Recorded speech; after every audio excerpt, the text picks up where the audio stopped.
నమస్తే అండి. ఇరాన్కి సంబంధించిన సుప్రీం లీడర్ని చంపేశారని చెప్పేసి ట్రంప్ గప్పాలు కొట్టుకుంటున్న వేళ ఇరాన్ మరోసారి వార్నింగ్ ఇచ్చింది అనమాట. ఎవరికి వార్నింగ్ ఇచ్చింది? అమెరికా యొక్క మిత్ర దేశాలన్నిటికీ ఈ రోజున ఇరాన్ వార్నింగ్ ఇవ్వడం అయితే జరిగింది.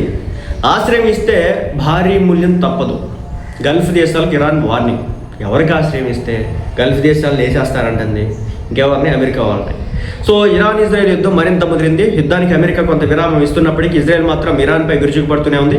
ఇరాన్ కూడా తనేం తక్కువ తెలియదంటూ అంతే ధీటుగా సమాధానం ఇస్తుంది. ఈరోజు ఇజ్రాయెల్ ఇరాన్లోని చమురు కేంద్రాల బాలిస్టిక్ క్షిపణి స్థావరాలను లక్ష్యంగా చేసుకుని దాడులు చేసింది.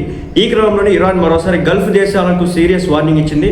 ఇప్పటికే ఆయా దేశాల్లో అమెరికా స్థావరాలను ఏర్పాటు చేసుకోవడానికి అవకాశం ఇచ్చారనే కారణంగా గల్ఫ్ దేశాలపై దాడులు చేస్తున్న ఇరాన్ ఈసారి మరోసారి గట్టిగా హెచ్చరించింది. ఇరాన్తో యుద్ధం చేస్తున్న వారికి గల్ఫ్ దేశాల్లోని హోటళ్లలో ఆశ్రయం ఇస్తున్నారని, వాటిని మానుకోవాలని హెచ్చరించింది. అలా కాదని మాపై దాడులు చేసే వారికి మీ హోటల్స్లో ఆశ్రయం ఇస్తే మాత్రం మరోసారి తీవ్ర పరిణామాలు ఉంటాయని హెచ్చరించింది. అయితే పలువురు అమెరికా సైనికులు గల్ఫ్లోని పలు స్థావరాల్లో ఉంటూ ఇరాన్పై దాడులు చేస్తున్నారు. అయితే స్థావరాలపై ఇరాన్ దాడులు చేయడంతో వాటిని వదిలేసినటువంటి అమెరికా సైనికులు ఐరోపా అంతటా ఉన్న హోటల్స్లో, కార్యాలయాల్లో ఆశ్రయం పొందుతున్నారు. వారంతా దూరంగా ఉంటూనే యుద్ధంలో పాల్గొంటున్నారు. సో మేము ఆ హోటళ్లలోకి లక్ష్యంగా చేసుకుని దాడులు చేస్తాం. ముందుగానే మీకు చెప్తున్నాం, అమెరికా సైనికులు గల్ఫ్ దేశాల్లోని హోటళ్లలో ఆతిథ్యం ఇవ్వద్దు. అలా ఇచ్చే పక్షంలో భారీ మూల్యం చెల్లించుకోక తప్పదని ఇరాన్ వార్నింగ్ ఇవ్వడం అయితే జరిగింది. సో సింపుల్ అనమాట. ఈ రోజున అమెరికాకి సంబంధించినటువంటి బేస్లు ఏవైతే ఉన్నాయో, ఈ అరబ్ కంట్రీస్లో ఉన్నటువంటి బేస్లు ఏవైతే ఉన్నాయో వాటన్నిటినీ కూడా ఇరాన్ సమూలంగా నాశనం చేసింది. దాదాపు దీంట్లో 300 మంది గాయపడ్డారు, అలాగే 13 మంది చనిపోయినారు.